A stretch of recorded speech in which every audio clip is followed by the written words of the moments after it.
আছো তোমরা সবাই? আশা করি সবাই ভালো আছো।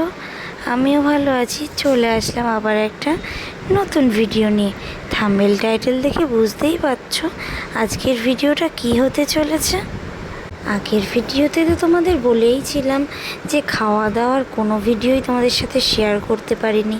এই কারণেই বসিরহাট থেকে কৃষ্ণনগর, তারপরে ওই পা ভাঙা গাড়িতে অত সময় বসে থেকে ভীষণ কষ্ট হয়ে গেছিলো। যাই হোক, কোনোভাবে আজকের দিনটা আর মিস করতে চাইনি।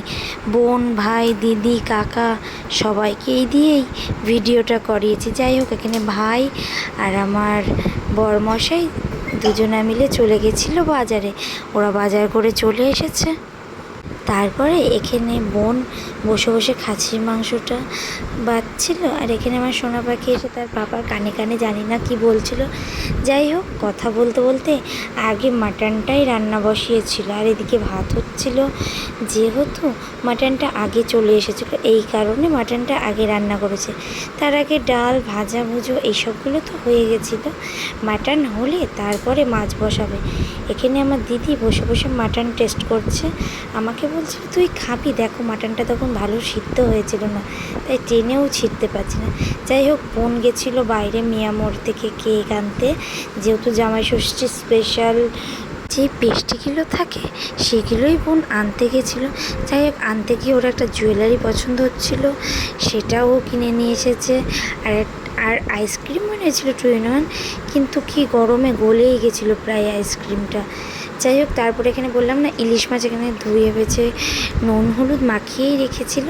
বাট তার আগেই কাতলা মাছটা ভেজে নিচ্ছিল, যেহেতু জামাইকে দেবে তাই।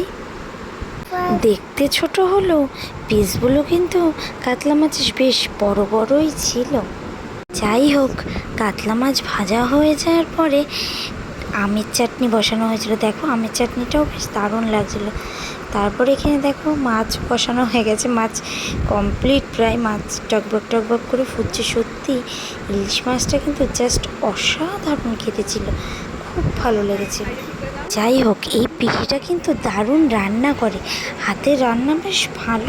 যাই হোক, আজকের মতন মোটামুটি সব রান্নাই কমপ্লিট। ইলিশ মাছটা হলে সব রান্নাই প্রায় হয়ে যাবে। দিদিকে আমাকে কত সুন্দর একটা নাম ধরে ডাকছে, দেখো। মুখ কালোই পড়ছে, মুখ দেখা যাচ্ছে না।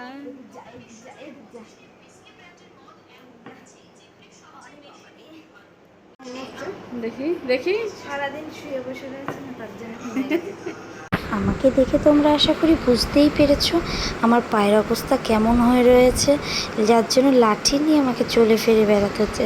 এখানে মা স্যালাড কাটে নিচ্ছে, আর এখানে কাকি সবাইকে খেতে দিচ্ছিল। জামাই পরে খেয়েছে, আগে সবাই খাওয়া দাওয়া করে নিয়েছে। যেহেতু জামাই দেরি করে খেয়েছিল বলে এখনও জামাই ঘুমাচ্ছে। এখানে কাকি সব রেডি করছিল, এখানে মাটনটা তুলছিল। দেখো, জাস্ট অসাধারণ লাগছে। উফ, দেখতেই ভীষণ ভালো লাগে। কিন্তু খাবার দাবার সাজাতে বেশ আমি কিন্তু খুব ভালোবাসি, কিন্তু আর এইবার আর হলো না, তাই আমি নিজেই খেতে বসে গেছি। এখানে দেখো আইসক্রিমের অবস্থা কী হয়ে গেছে, গলেই গেছিলো।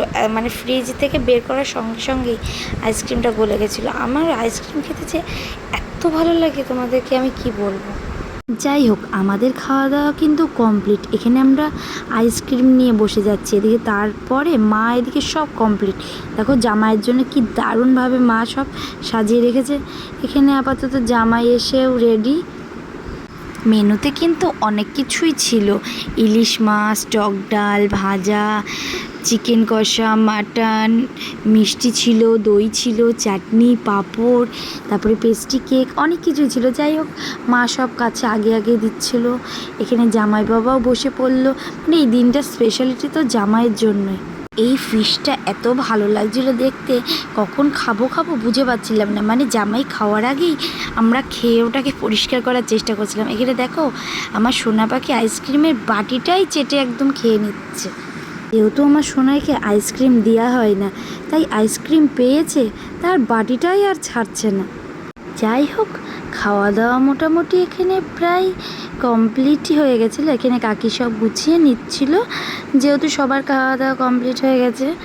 হাত ধুয়ে চলে গেলাম সবাই মিলে ঘরে। ঘরে যেতে না যেতে জামাইবাবুর আদরের শালি জামাইবাবুর জন্য আইসক্রিম নিয়ে হাজির হয়ে গেছে। আজকের মতন এই পর্যন্ত, দেখা হবে নেক্সট ভিডিওতে।